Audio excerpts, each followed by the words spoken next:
Hello, welcome to Blueyology. I'm Alistair McIver, and I'm joined by fellow Blueyologists, David McMillan and Laura Guthrie. And what we're going to do is overthink the hell out of every minute detail of the children's TV show Bluey. Before we start, I'd just like to say that we're all adults. We're doing this for adults, and I can't promise that everything we say is going to be suitable for tiny ears. So if there are any tiny ears floating around, stuff them with gorgonzola or something. And that's going to get about that. So I was thinking we could start by just. I was thinking we could just start by introducing ourselves and saying a little bit about what Bluey means to us personally. David, do you want to go first? Yeah, hello everyone. I'm David. I'm a dad of three, an academic, and a ardent fan of Bluey. I think the biggest challenge for me in this podcast series is going to be to not cry, because I cry at least once every Bluey episode, and I sort of like stand quietly at the back while the kids are watching the iPads, and just like quietly cry to myself. So yeah, that's my main objective, is to avoid crying in front of people I don't know that well. So I feel like that's a viable thing to achieve in the next few weeks. Yeah, there are one or two episodes that I would seriously recommend watching yourself first before you watch them with your kids. If you don't want, Daddy, why are you crying? There's at least one that's like that for me. Laura? Is that crying as in crying, watch with kids, watch on your own to prepare yourself? Or is it it's not to screen for the kids? Not to screen for the kids at all. Seems a good thing to cover in the first one. just to get the tears and snot out of the way before the kids see you watching it. I want your ability, Alistair, to cry once and then not cry again, watching the same thing over and over again. That's an ability I lost about a decade ago when I had my first daughter, I think. Laura? So I'm new to the Bluey scene, relatively so, but I'm not new to. I mean, I've been interested in children's literature, children's young people's literature, and also children's and young people's TV for a long time. I'm also soon to be an auntie, so it's now becoming very, very immediately relevant, as well as sort of, on an outside circle type thing. So I'm always just interested to see, what's formulaic, what's didactic, what's prescriptive, what's new in these things, because to me those things are, I often find myself a little bit disillusioned by a lot of things like that. I'm sort of like, are we really as creators, as adults who have the power to produce these things for children, are we really giving them the best of what we have to give? And that's kind of always what I feel when I'm looking at, that's what drives my interest in sort of children's things like that. And I think that is a very adult question to ask about these things. So when Alistair was telling me about, it was Alistair who told me about Bluey, it just, I respect him and I know he thinks about these things a lot. So I was really intrigued to come into it. And looking at it, it's just been, even the small bits I've seen of it's taken an entirely different take from so many different children's things, not just children's TV series, that I think it does merit some analysis in that way, because I think it's a very underanalyzed area in the mainstream. I don't know if that got deep too quick, but I hope it's helpful. That's fine. I mean, I invited you to do this because I found you to be somebody that has fascinating opinions about everything. Thank you. I don't always share your opinions, but I do always find them very, very thought-provoking and interesting, and that's kind of what we want here. So I'm Alistair. I'm a full-time dad with one daughter, and I've come prepared. I've got my Bluey t-shirt, with Bandit, and I've also brought Bluey with me. Hey. So So yeah, I've come prepared, and yeah, I discovered Bluey through David. I think it was David. It might have been Ellie, but we go to a play group together with our kids, um, and they were playing a game that I'd never come across before. And David said, "Yeah, that's from Bluey." And one day, sometime later, I was perusing the CBeebies to find something for Isabel to watch because I'm very deeply concerned that she's not getting enough screen time. And I spotted Bluey, and I'm like, "Oh, that's that thing that David was talking about." And I put it on, and it so happened to be the exact same episode that they were playing the game from, and the rest is history. I've been a complete Bluey nut ever since. Will we go on with the episode reviews? So Yeah. That's great. what I thought we would do is just do this for the first 3 episodes, and each of us give each episode a star rating out of 5, so that we know roughly where we stand in terms of our opinion, and then we'll have a blather about them. So, first episode, Magic Xylophone. David's star rating out of 5. I'm going to be giving all Bluey episodes a rating of 5 out of 5. So 5 from me. Okay. Laura, Magic Xylophone. Oh, sorry. Is my go? Well, again, so still, I'm going to give it 4, but only because I don't know what I've got to still look forward to yet. So, as I say, sort of being new to the scene, so just 4 for principle there. But yeah, I did see a lot of things in it that were very, very well thought out in a very human way, not a formulaic way. Or a dog way. A dog canine way. My apologies. Yes, a very canine way. Yes. Yeah. Canine human, anthropocanic. It's like it's the best collaboration between humans and dogs that I've ever seen. It really is, absolutely. Great way to put it. I think so. I'm gonna say 4 stars. I think that this episode really kind of set out the values of Bluey. The magic xylophone.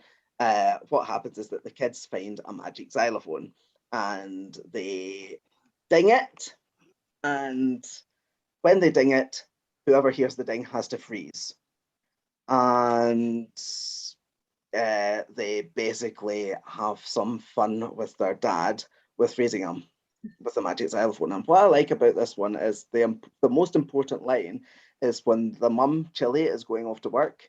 She says, "Just make sure you unfreeze him for toilet breaks." And that, I think, just sets out what Bluey is all about. The game is the most important thing. The game is everything. And it's so refreshing because play is often seen by adults as a mean to an end. In Bluey, play is the actual meaning of life. And that's really set out in this episode. There are a couple of really, really nice moments, like when they're messing around with Bandit and there are birds on a wire and one of the birds moves in closer to get a better look. That was class. Oh yeah.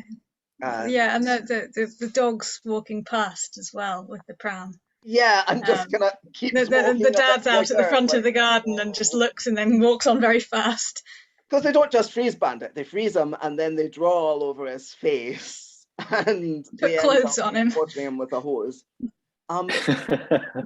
Yes. Bluey and Bingo. Bingo is the little sister. Bluey and Bingo have different play ethics in this episode, I've noticed. Bluey has a really, really firm commitment to the game. If you have to freeze, you freeze.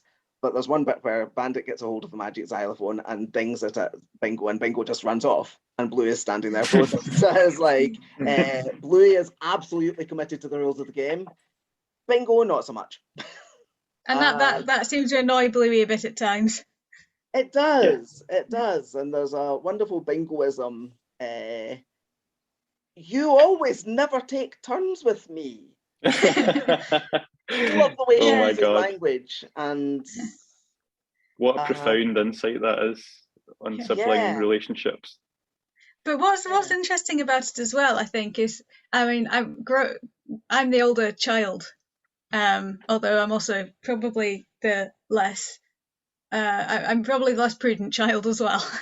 But one thing I've noticed in a lot of sort of older, younger sibling things like that is like you say, Bluey's completely committed to the game, and Bingo will run off and things, but Bingo's also the one who understands about turns, and who also at one point says, like, Bluey, I will unfreeze you if you promise to sometimes let me take turns. I don't remember the exact wording, I'm afraid. Yeah. But what I thought that showed was that, in those things where you see the little one just running off or whatever, you think, oh, they're just being little, but actually she's got a valid point of view. She's got, that's a valid part of who she is, and it's not just because she's little and hasn't learned and doesn't understand. And So I think that was an important message. And she also knows how to use leverage, I think. She's capable of a spot of terrorism there. Yes, I am going to take you hostage. Like she may be being annoying to Bluey, but she's not just doing it to be annoying. She's just she's engaging with it honestly. But then they work together. She wants to make her point. But then they work together to create the dad fountain, which is dad frozen. Dad with holes in his face, and they just kind of leave him like that. I guess that links to something quite profound that I feel runs throughout Bluey as a thread, which is the kids have their views respected, and the kids have control. Control is like devolved to them and given freely to them to direct their own play. And without getting on my high horse too much, like we home educate and have done for a few years now, and that's quite central to our like philosophy for how we bring our kids up, is like respect for them and letting them lead rather than like follow a set of instructions in whatever form that takes. So I've always loved that about Bluey. There's so much respect for the children and really making the children central actors. To show that's so important, because I think it's easy. I think it's easy for a lot of adults, I think, to forget that the children, they can't. There's so much in their lives that they can't control that is a central part of an adult's life, that it's easy to trivialize the things that they can. But if you do that, well, that's not fair on them. So we have to remember that what looks like a small thing to an adult is a very key thing to a child. And respect, like you say. I think that there's a huge uneven power dynamic between adults and children are at the wrong end of it. And, a lot of parents, quite understandably, because parenthood is hard, but and I've probably done this myself a few times, I'm not judging anybody, but a lot of parents do kind of think in terms of, how can I maximize the difference in this power dynamic to further my grown-up agenda? Now, sometimes the grown-up agenda is perfectly reasonable. Brush your teeth, go to bed at a semi-reasonable time, but I do think that we should be thinking a lot more, how do we mitigate that uneven power dynamic? Because if there is an uneven power dynamic, then it's the person at the high end that has the responsibility to try and reduce it. And I think that the Bluey is all about that. Bluey is a much, much, much more even playing field. In fact, if anything, the adults often find themselves at a disadvantage. Yeah, and that, as you say, that's it's a balancing. It's taking the weight off the adult side of the scales a bit, like actually making a proactive, intentional effort to do so in some ways, but not in a contrived way, just in here's an opportunity to way. Because a lot of that first episode is Bandit reacting to the two kids. Like, he doesn't take an awful lot of sort of, now we're going to do this and now we're going to do that, which a lot of sort of play with kids involving adults does take. So that was refreshing. Now you say it. It's kind of a blueprint or a blueprint for how play ought to be carried out. It's child-led. I liked the moment where Bandit gets a hold of the magic xylophone and he gives a proper villain cackle, It was a proper, and I loved that. My own daughter about a year ago, gave me the best compliment ever. She said, "Daddy, when you pretend to be a villain, you really sound like a villain." And I'm just like, yes, that's my life's goal fulfilled. So yeah, I think Bandit did all. Oh, that is so annoying when you tell an adult, like as a child, and you tell an adult that you love and respect to be a villain, and they aren't villainous. Like that's so irritating. Yeah, I do try my best to be as villainous as possible. Yeah, I suspend all morality and Oh, isn't that part of the catharsis of those games? seek to destroy. You know, I mean, I have to kind of reinstate my conscience before I actually do anything involving a steamroller. You know, but I've got but I've got do time that often? between ordering the steamroller and it actually arriving to think it through. So that's all fine. I mean, one of the favorite games that the children at our playgroup play is Evil Robot. And that's very, very simple. I'm an evil robot and all the children hit me with sticks. That's it. That's the game. but I have a lot of fun being the evil robot because I know that my role is to be destroyed. That's I think as well, like that sometimes there are sort of tired days with them, but those are quite good because you just make a big thing of being locked up, and then you get to have a rest.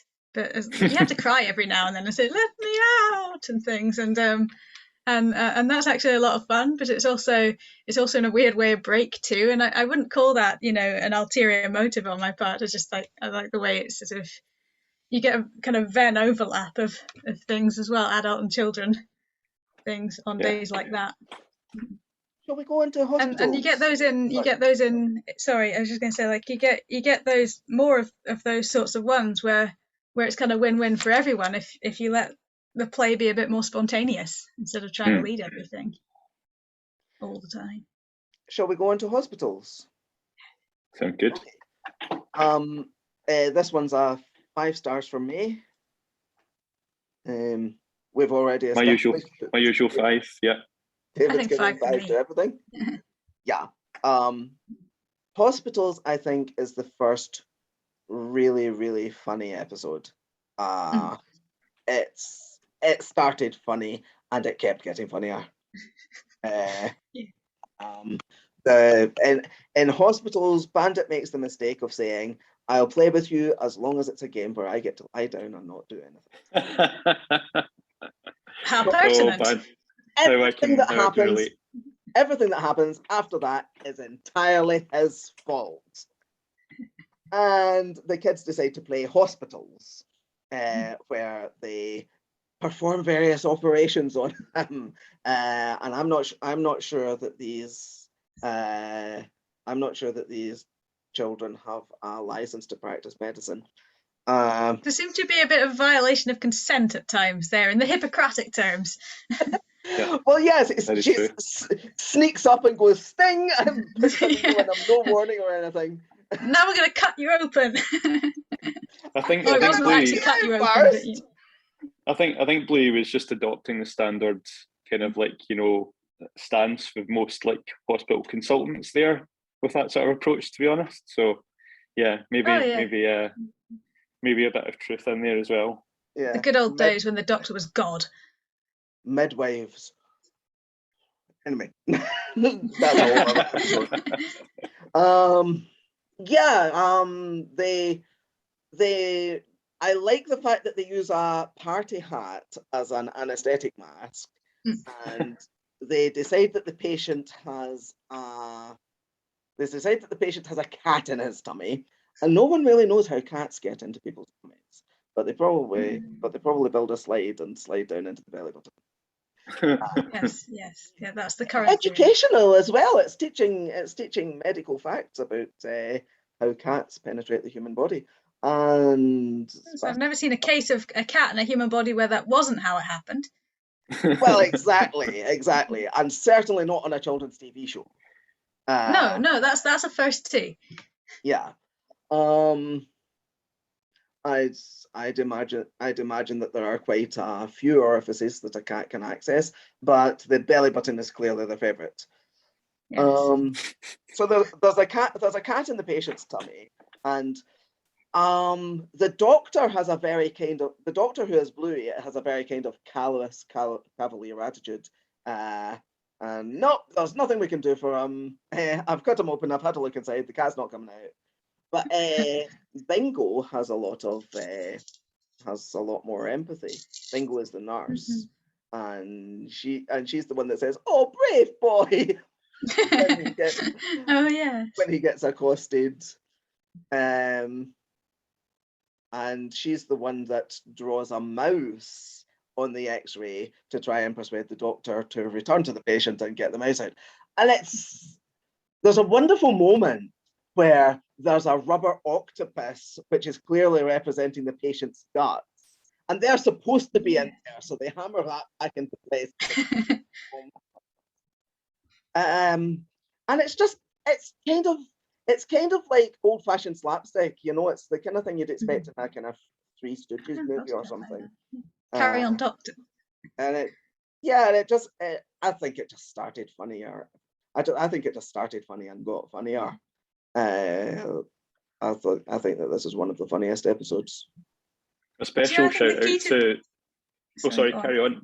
No. I was just going to say, I think the key to the fact that it was able to be that funny was because of the thing that the thing I see in it is like they're not trying to make play real, if that makes sense, in the sense of that what they're doing is really how that thing would be done. They're allowing it to be play and not a mimicking of real, and they're making a point about play isn't exactly real in that sense. It doesn't have to, but it's still, there's still there's still the negotiator, the right, just type of figuring out how to all work on that together and stuff. It's still, there's lots that is real in it, but they don't have to make it analogous to an actual hospital, and that's why it can be funny that way, because they've sort of just gone with that to the fullest extent instead of putting adult things onto it. They let it be ridiculous. That's what I'm trying to say. As a child, I met a lot of adults who would have stepped in to that game and said, no, that's not how it would really have happened. You can't give someone an X-ray if you think there's a baby in their tummy. You need to give them an ultrasound, and there's just that's not how it would be done in a hospital. Yes, and you don't sneak up and inject people or wander off and leave them with a gaping open wound. That's not how it's done. We're not going to learn anything about how hospitals work if we play the game like this. And there was a bit where the doctor nearly forgot to wash her hands. Yeah. A doctor would never do that in real life. I can't remember if it was Bingo or Bandit, but one of them said, "Aren't you going to wash your hands?" And she's like, "Yeah." Or your paws. Yeah, wash your paws. And to be fair, I've never seen a doctor wash their paws. No, but I've never seen a doctor who was a dog. No, that's true. Yeah, cross that bridge when we come to it, I suppose. Yeah. Well, there are staff shortages in the NHS, so they might start recruiting dogs quite soon. And cancer dogs. Yeah, that's true. That's true. You do get dogs that can sniff out certain ailments. There was talk at the beginning of training dogs to sniff out COVID, and I don't know what happened to that plan, but I think it's just kind of. Well, they probably found dogs can get COVID and transmit COVID, and that was probably a bit of a bummer for that plan. I think there will come a point with cutbacks and things where they stop doing stitches and just get a dog to lick you. So We'll put peanut butter all on the wound. Yeah, that's how you do it. You put peanut butter on the wound. Dogs eat peanut butter. One step away from leeches. I said wound. You said moon. Did I say moon? Yeah, you said put peanut butter on the moon, which is also a good idea, but slight tangent. I think that's a later episode of Bluey. Yes, peanut butter on the moon. I thought it was cheese. No, cheese. They found out it wasn't made of cheese. Well, they would need to make sure that astronauts don't have peanut allergies before they send them to the moon. If it's made of peanut butter, that's a very real concern. Yeah, I suppose so. And they should put a little sign up on the moon right next to the flag that says may contain nuts. Warning contains nuts. If the moon is made of like Wensleydale or whatever, like what happens when that big booster rocket collides with it in a few days? Like what's going to happen? Oh, it's like going to melt a bit, isn't it? Yeah, well, it may actually Wensleydale's a bad example. It may actually start. No, if it's made of Mediterranean cheese, meteor comes down, it's nicely cooked by the time it hits the ground. Yeah, or maybe we could all go outside and hold up bits of bread and just get like instant toasted moon cheese. Oh wow! Yeah, meteor shower. Yeah. I've got notes from this episode, but I took them now so long ago I can't remember them. back to the subject. Let's get back to the subject. But to drag us back, I like a good digression as well. I think this was the first episode of Bluey where I actually started watching it. Like the kids had watched maybe a few others on like Netflix or whatever, and this is the one. And I think what hooked me was Telemachus. Like, you know, the patient's name was Telemachus, and I was like, that's really unusual. Like I didn't know who Telemachus was, but I found it really interesting that was his name, and I think that was really what hooked me. I had to Google it. So Telemachus is from one of the Greek myths, I think. Is that right? Yes, I think he's the Roman version of Odysseus. Oh no, that's Ulysses. Oh yeah. It's Ulysses that's the Roman version of Odysseus. Telemachus, I think, is his son. He's a supporting. I know that. He's a supporting character. I know that because there was a cartoon in the 80s, Ulysses 31. Ulysses! I loved that. That was like my favorite cartoon. But Ulysses got his Roman name and everybody else got their Greek name. That was really, really. I didn't notice that as a child. It wasn't. I wasn't that level of prodigious, but I loved that. It's all on YouTube, by the way. Anyway, you were going to say something about hospitals, I think. But not really. It was more just it was the mention of Telemachus was what originally hooked me into listening. Yeah. There's always like some good like things in Bluey that make me ponder like fatherhood and what defines fatherhood. Like kids like sitting on you and whisking you definitely is part of that. Like you're being told you've got a big belly also, and also like kind of pot plant. There's always a pot plant somewhere, and playing some role in a game being held. It's there. It gets knocked over, and there's just something about the pot plant that there's something fundamental about parenthood and pot plants. I can't quite figure out the link, but it's baby much shower appreciated. gift, maybe. I think every like type thing. any breakable item, I guess. Like it's like one of the few things we've got left in our house. If it got knocked over, it would actually break because all that stuff's now gone. So if it's non-toxic, it's like one of the few breakable things you're allowed to have in a baby-proof house. Probably, yeah, that may be it.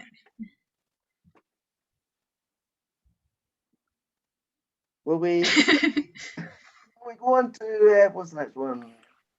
Keepy-Uppy. Keepy-Uppy. This is the episode where they blow up a balloon and play Keepy-Uppy with it, and that's it. That's the entire plot. Brilliant. Yeah, I'm going to go with 4 stars for this one. Clearly a 5 in my opinion. I'd say 4 as well. This one. Okay. So why is it worthy of a 5 stars, David? I think it's about fundamental joy, really. So the fundamental joy of the peril that's created by this balloon that never quite touches the ground, and just the joy that comes from that, just the simplicity of it, and the total immersion in it as well. I was actually going to say this earlier on, but one of the things I love about Bluey in general is Bandit's always willing to put his job second, and I want to be more like Bandit. Like I don't feel like I do that a lot, but whenever he does it, it makes me smile, and whenever I do it in my life, like I feel so much better for doing it. Yeah. So I have real admiration for him in that sense, and real admiration for the family in general about how they place their children right at the centre of their experience. Yeah, Bandit's the king of dads. It really is. Is a role model. What a freaking role model.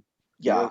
Well, they I are. think, They both I think are. that episode actually shows that he's the king of dads, even when he maybe arguably gets it not quite the balance right, which is very important message for parents, I think. That's the beautiful thing about Bandit. He doesn't always get it right. You know, if he always got it right, then he would be a very, very boring character. It's just like, He would be a standard character in some ways. Yeah. Sometimes Bandit royally fucks up, and that's usually hilarious. So I've still got all that to look forward to. Bring on the next absolutely. episodes. There's one point where he asks for a hug and he's denied his hug, and that made me cry because my youngest daughter doesn't ever hug. She's just not a hugger, and that's just really central to who she is. But just seeing another character doing that, it was just like, just give me a minute, give me a minute. Yeah, I think the frequency of hugs has dropped for me as well. It stings when you're denied a hug, doesn't it? It shouldn't, but it does. It lights up your own childhood experience, like when you're refused to give hugs, and then you wonder why were they so downcast about that? Like, I'm freaking 10 years old. You give them like that, they can't be denied, but they're also not an imposition. Yeah, as in you just do hug like that. That's it as well. Like, I also do feel like, and my wife says this all the time, because my mother's Iranian, and in Iranian culture, there's just an expectation. If you're asked to give a hug as a child, you will give one, or if you're asked to give a kiss as a child, you will give one. It's not that long ago that's been one here too. Yeah, absolutely. So no, I love the fact that Bandit listens to his children and respects them. That's cool. Important, yeah. Do you have any thoughts about this episode, Laura? Well, if I'm honest, just on a comparative scale, not on an absolute scale, I thought it was kind of slightly less rich in the amount of content it managed to put in and coordinate than, say, Hospital. And I think it was because it was so centered around the Keepy-Uppy game, which is, and also, that was very top down, that game, in comparison in some ways. Someone coming along going, let's play Keepy-Uppy now, I'm going to start. Yeah. It was Chili's idea. I think that's a key difference between Chili and Bandit. I don't think Bandit would do that. Chili is a bit less willing to let go of control, I think. She's less intuitive, perhaps, in some ways, to like connecting with them on their wavelength. That was the impression I got. But weirdly enough, I found that as a result, it didn't hold my interest as well, which is probably, it's hard to say that. I feel like I'm kind of betraying the show by saying that, but I think it probably is still worth mentioning and unpicking a bit. It wasn't. No, it's good. It wasn't as good as the first two. It was very, very good, but I don't think it was as good as the first two. I wonder if Chili's kind of inability to get on the kids' level is because she's the primary kind of breadwinner of the family. That does tend to be what happens. You kind of get a bit disconnected because your head's in the world of deadlines and time frames. But I wouldn't actually say that told me. I didn't draw any inferences about her character from that. To me, it was a substantial thing. I think that there was another thing that I really liked that it sprung at the end, because I think another part of it that made it different was it was centered around the my last balloon thing. It's it made it feel like it was very much about. Well, actually, to me, it wasn't because I was thinking to myself, it's quite a sort of rely. It was sort of had that feeling of relying on something material being given to you in order to have the fun. But then at the end, it springs, Bandit becoming the balloon at the end. And I think that for me kind of saved that gave it the 4th star for me. Yeah. Because it took back the spirit of the thing. Sorry? Doesn't Bandit inflate so well? is Yeah. brilliant at that. Yeah. Through the does. tail, wasn't it? Yeah.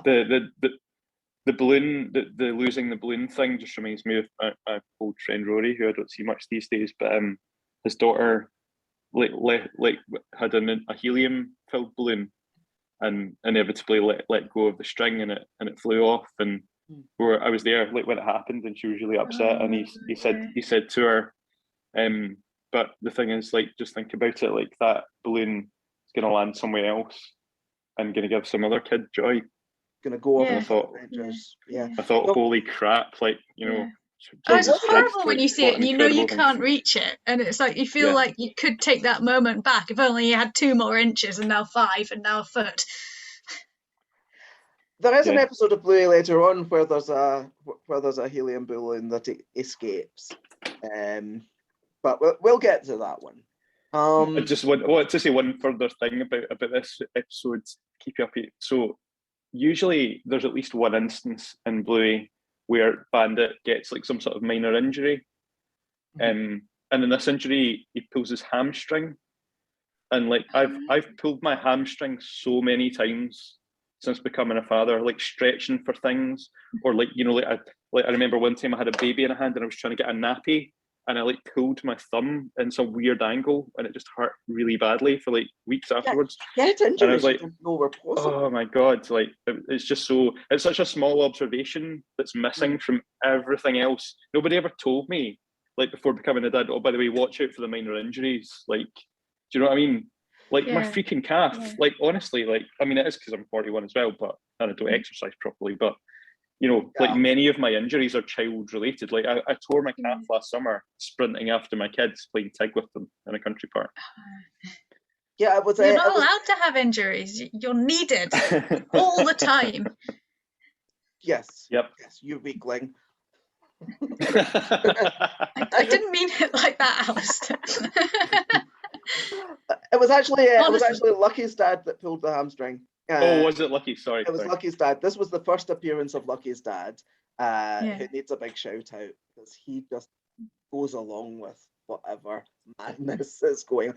Lucky and his dad are the next door neighbors, and Lucky's dad is brilliant. He just goes along with whatever. Is that a dog thing that they go along? They have this. Is it a dog aesthetic or is it a healer aesthetic? Then I wonder, being able to play in this way, and I wonder. I'm probably going to provoke some fan fiction here, but I've often wondered if it's possible that Bandit and Lucky's dad used to be a bit more than friends before Chili. I'm wondering if that was ever a thing, because there have been a few little moments between the two characters that have kind of made me think, there's more going on here, isn't there?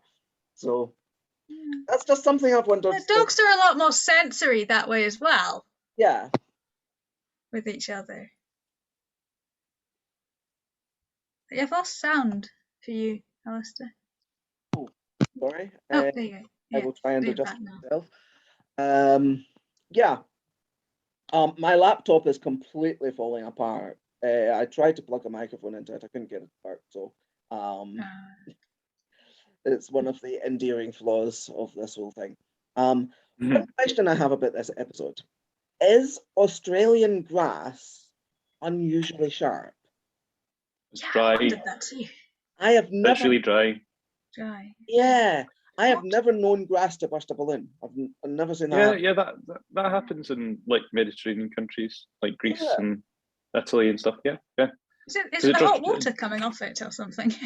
It just dries. It just dries out a lot. Like if you have grass that dries out, it becomes really like brittle, but also like very, very pointy because all the moisture's gone out of it, and therefore. But isn't that then? How are they running around on it comfortably?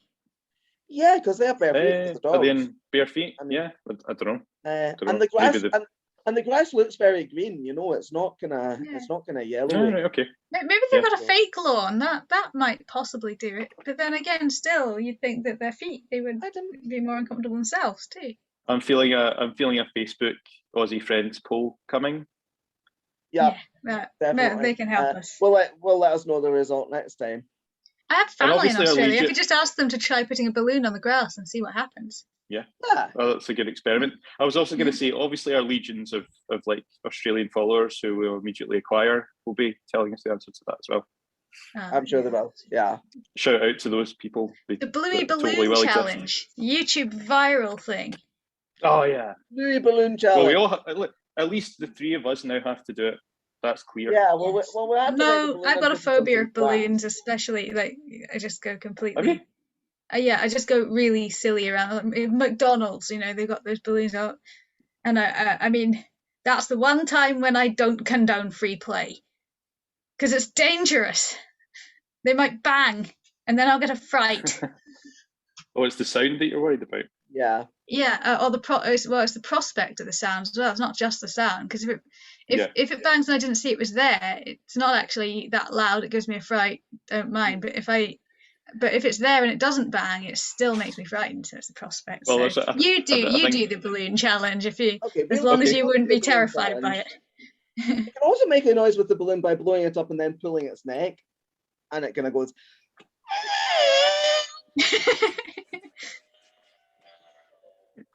Oh, I see that Bandits taught you well. It's a balloon song. It's the sound that they make in the wild to attract a balloon. Of course. Yeah, I wondered what that noise was. Yeah. See, maybe that's why I'm scared of the bang. It's just not what balloons are naturally supposed to do, any more than that cat piano. Tails were kind of, they arranged them in pitch and then put their tails so that every time you pressed a key, the cat would yowl. So we went to give a concert, but the cats all escaped and ran away, thankfully. Well, that's like who's the character in the Muppets? Marvin Suggs. Marvin Suggs and his Muppaphones. He's got tuned fuzzy things. They're just like little heads with mouths, and he whacks them with a mallet, and they go ow, ow, ow, ow, ow, ow, ow, ow. Okay. I've seen that. I don't think I've seen the original thing. I think it's more like tribute to the original. Yeah, but You're yeah, giving I've me seen something like that. You're giving me Sesame Street nostalgia here. I used to love Sesame Street. Sesame Street is Sesame Street is brilliant. I almost said Sesame Street is the best. I stopped myself just in time. That's No, you not a traitor. good thing to say on a Bluey You know podcast. who's the best. Yeah, we know who's the best. Absolutely. No appearances from REM on Bluey yet. I mean, I guess we'll give them till next series to get time. Crowded House on or something, right? Yeah. I think that's probably a good place to leave it. Thank you very much, both of you, for joining me. We've had a fascinating conversation about Bluey, and I Do this again sometime. I hope that other people think so too. Yeah, and if people like it, then we'll maybe keep doing it. Okay, grand. Okay. Thank you. I hope you have a good rest of the day, both of you.